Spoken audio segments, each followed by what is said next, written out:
Quindi questa è la zona proprio del... Parco.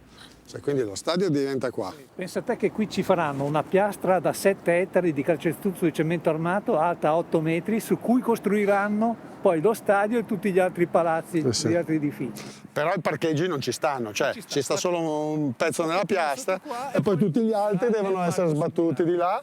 Sì, ma anche da noi, anche da noi. È in quest'area che il Milan vorrebbe costruire il suo nuovo stadio. Siamo a San Donato, a sud di Milano. Quello presentato dalla società rossonera sembrerebbe un progetto assai complesso, con strutture alberghiere, locali di intrattenimento e centri commerciali, tutto dentro quest'area. Quest'area è di 30 ettari ed è interclusa completamente da assi viari importanti, la ferrovia, 2 tronconi dell'autostrada e si va a chiudere là in fondo. Prevedere un insediamento di 70.000 persone usato non solo in ambito di eventi sportivi ma anche eventi, concerti, cose di questo tipo in una città di 30.000 abitanti è veramente una cosa difficile da digerire. Una cosa digeribile invece per il comune di San Donato. Il sindaco sostiene la proposta del Milan. D'altronde i terreni interessati ai lavori sono stati acquistati e sono stati depositati i documenti tecnici in cui si spiega quel che si vorrebbe fare. Contro il progetto, però, c'è stata subito un'alzata di scudi da parte dei residenti, perché gli eventi sportivi finirebbero per condizionare pesantemente la vita cittadina, più traffico, rumore e inquinamento. Qui a San Donato si è creato un comitato uno stadio che sta facendo le loro iniziative, però ci sono anche tanti cittadini che lo stadio lo vorrebbero, quindi diciamo che la città è un po' così combattuta, un po' contro e un po' a favore. Allora, il progetto prevede uno stadio, un hotel, il museo, gli uffici, la sede del Milan, e poi alcune iniziative dei parchi tematici, addirittura si prevede anche un auditorium da 3.000 posti, però è tutto un progetto che si svilupperà nell'accordo di programma con la Regione Lombardia. Tutto concentrato in quest'area? Tutto concentrato in quest'area qua, sì. Per cercare di contrastare il progetto del nuovo stadio e di tutto il relativo contorno, è nato così il Comitato del No. Chiede che lo stadio del Milan resti il Meazza a Milano, che la zona sia preservata così com'è, visto che si tratta di un parco agricolo, e che si tenga conto della presenza dell'abbazia cistercense di Chiaravalle, che si troverebbe vicinissima al futuro stadio. Ancora peggio poi si troverebbe il suo borgo storico.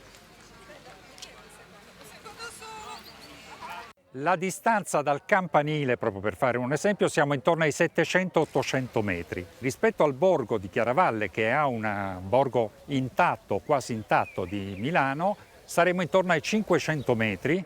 Poi, sviluppando i parcheggi che dovranno costruire nel parco agricolo su Milano, in terreni appunto agricoli, i parcheggi sarebbero a una distanza ancora inferiore. La mobilità sarebbe un problema. E lo dicono gli stessi tecnici del comune che hanno iniziato ad analizzare la proposta ancora in una fase veramente iniziale, ma in cui si sono evidenziati questi problemi. Prima di tutto uno stadio di 70.000 utilizzatori molto grosso avrà qui all'interno dell'area solo 3.500 parcheggi, posti auto. Vi potete immaginare che cosa vuol dire spostare tutte le altre macchine sul territorio di San Donato, verso il borgo di Chiaravalle e anche verso la frazione di Poasco, tutti alla ricerca di posti che non ci sono. Parcheggi quindi che andrebbero trovati magari proprio sui terreni vicino all'abbazia, fondata nel 1100 da San Bernardo. Uno dei luoghi di culto più belli, più amati e frequentati dai milanesi. È un'oasi dove si prega e si produce. La possibilità che un domani uno stadio sia a 2 passi dalla storica abbazia preoccupa molto i monaci. Certamente uno stadio a 2 passi in un territorio che ha questi connotati incide in un modo molto pesante. Una pace, una serenità che i milanesi quando arrivano qui trovano è messa a rischio.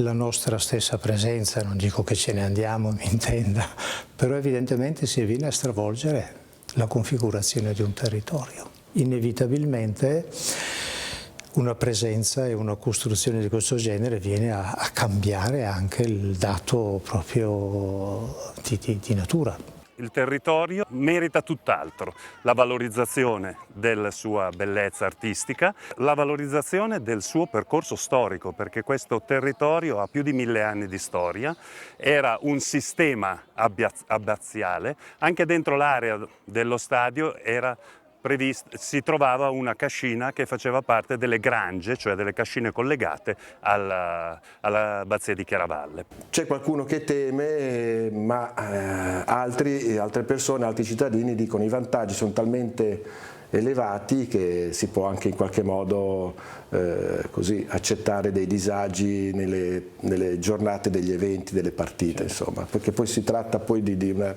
45-50 eventi all'anno tra partite e concerti, quindi una media di un evento ogni 8-9 giorni. Insomma. Qual è il sogno dei cittadini favorevoli? Al di là dei vantaggi economici, che va bene, poi questo è assodato, ci sono sicuramente dei vantaggi nel poter mantenere in futuro la città a un certo livello. Abbiamo le scuole un po' vecchie, abbiamo dei centri sportivi addirittura alcuni chiusi, quindi molte di quelle risorse possono essere trasferite nelle scuole, nei centri sportivi, insomma possiamo in qualche modo in futuro mantenere meglio la città. E poi diciamo, il prestigio della città, l'importanza della città aumenterebbe. Abbiamo l'ENI che è uno dei prime aziende industriali d'Italia, e se dovesse arrivare il Milan è un brand importante anche a livello europeo, quindi questo connubio insomma, farebbe della città di San Donato una città anche turistica, perché no? Cosa dice esattamente il progetto presentato? Allora, diciamo che un vero progetto oggi non c'è dello stadio del Milan, c'è un master plan molto raffazzonato, assolutamente poco costruito, e manca soprattutto un piano economico-finanziario che è la base di un'opera di questo genere. Il problema di questo master plan è che 3/4 delle indicazioni che contiene, secondo i tecnici del comune, non sono chiare o sono sbagliate o sono da modificare. E soprattutto è una porzione di terreno schiacciata tra la ferrovia e la tangenziale, senza adeguate vie di comunicazione che devono essere costruite. E infatti la domanda che un po' tutti si pongono è come ci si arriva, ci sarà il deflusso dallo stadio, e soprattutto l'unico modo per arrivarci, da quanto sembra, è l'utilizzo dell'automobile. E il fatto che non ci siano alternative porterà i tifosi ad arrivare prevalentemente in macchina, andando a saturare quelle arterie, le tangenziali, che sono già molto prossime al massimo della capacità portante, e in più l'altra nota dolente sono i parcheggi. Tra l'altro le zone del parco agricolo che sono interessate dall'espansione sono destinate a diventare parcheggi. Noi siamo contro qualsiasi consumo di suolo. In un momento in cui viviamo nella una delle zone più inquinate d'Europa e forse del mondo, pensare di continuare a costruire invece di fare quello che l'Unione Europea con un po' di leggerezza sta cercando di fare, di ricostruire la natura, vogliamo ancora abbattere, vogliamo ancora cementificare, vogliamo ancora inquinare. No, basta. Qualcuno avanza l'ipotesi che il progetto di San Donato sia solo una manovra per ottenere altro. C'è stata una partita di poker che dura da 4 anni, 5 anni, tra il sindaco di Milano, Giuseppe Sala, e Scaroni, che è l'eterno rappresentante del Milan, di cui cambiano le proprietà, ma Scaroni c'è sempre. Questa partita poker è stata giocata su dove fare il nuovo stadio, se fare il nuovo stadio del Milan, se abbattere o non abbattere il Meazza, la Scala del Calcio, il glorioso stadio di Milano, e come tutte le partite di poker ci sono i bluff. Il progetto dello stadio del Milan San Donato potrebbe essere un bluff per alzare le richieste delle società verso la città di Milano? Non lo so, sinceramente non lo so. Noi consideriamo questo progetto un progetto serio e stiamo facendo tutte le considerazioni in modo serio. Poi se il Milan fa altre scelte è libero di farlo, insomma. C'è un comune che secondo me si sta illudendo che il Milan voglia costruire lì lo stadio. In più ci sono dei corsi storici, economici che coinvolgono sempre Eni, coinvolgono il presidente Scaroni del Milan. È tutto molto fumoso, molto poco chiaro. Personalmente sono convinto che sia i rossoneri che l'Inter abbiano tutto l'interesse ad avere San Siro e stiano giocando su più tavoli con un unico scopo, quello di avere il San Siro, che è un brand conosciuto in tutto il mondo, alle migliori condizioni possibili. Ma il comitato del No Stadio cosa si aspetta da questa protesta? Vorremmo che le forze della cultura, le forze dello sport si opponessero a questo. Io sono un tifoso milanista, quindi lo dico senza problemi. Vorrei che il Milan, invece di perdere tempo con un progetto che devasta il suolo, pensasse a ristrutturare, riqualificare San Siro e ridare allo sport una centralità pulita, non il ruolo di devastazione della natura. Questo. Lo stesso ufficio tecnico del comune di San Donato, rispondendo al masterplan, chiamiamolo masterplan, del Milan, ha dato un documento, ha prodotto un documento di 118 pagine, nelle quali si limita a enumerare tutte le incongruenze che sono contenute nel masterplan.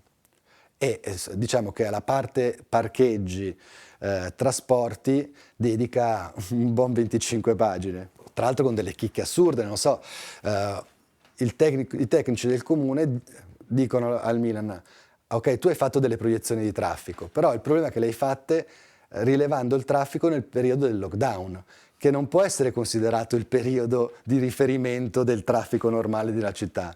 Così come il periodo di riferimento, il secondo periodo di riferimento che hai utilizzato è quello che va da giugno a settembre, quando le scuole sono chiuse e la gente è in vacanza. E quindi ci sono molti lati oscuri. Con la prelazione sui posti che abbiamo già in primo anello nostro. Anche in un Milan Club fa molto discutere l'idea di andare un domani a vedere la squadra del cuore in uno stadio a San Donato e non più nella gloriosa Scala del calcio. Comunque tutto può ancora accadere. Ci sono ancora parecchi dubbi. È chiaro che l'area è stata acquisita, il progetto è stato presentato, da lì a finirlo con i problemi di viabilità che già ci sono in quella zona, perché lì ci sono già grossi problemi di viabilità.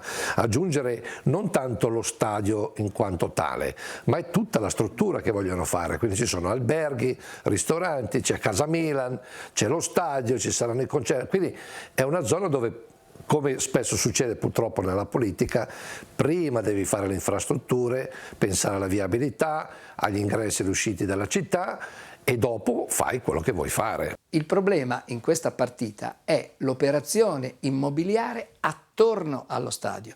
In Italia c'è una legge che si chiama legge Stadi, per l'appunto, che permette una concessione immobiliare gigantesca a chi abbatte uno stadio e ne fa uno nuovo. È una legge che alcuni costituzionalisti ritengono criminogena. Quella legge lì, appunto, regala volumetrie a chi costruisce stadi nuovi e quindi non favorisce la ristrutturazione di quelli vecchi, che pure è possibile e che non occupa suolo, fa molto meno inquinamento, ha costi minori, insomma è più ecologica e fa risparmiare. Però non fa guadagnare le squadre che invece vogliono fare l'operazione immobiliare. Questa è la vera posta dell'operazione. Avremmo voluto sentire anche le voci del Milan e del sindaco di Milano, quest'ultimo non certo favorevole al nuovo stadio. Entrambi però hanno preferito restare in silenzio. Intanto all'abbazia di Chiaravalle il progetto preoccupa. Il futuro, diciamo, da questo punto di vista è a rischio. La presenza monastica che ha configurato, che ha dato e che era per la città di Milano un punto di riferimento su ogni aspetto, evidentemente viene, ripeto, compromesso da questa presenza di uno stadio. Non è che allora non bisogna costruire gli stadi, ma magari bisognerebbe pensare dove si costruiscono e che incidenza hanno sul luogo nel quale si vengono a costruire, per cui una storia secolare che viene effettivamente messa a rischio. Quello che a noi personalmente sta a cuore è che comunque vadano le cose sia un bene per tutti, non solo per alcuni.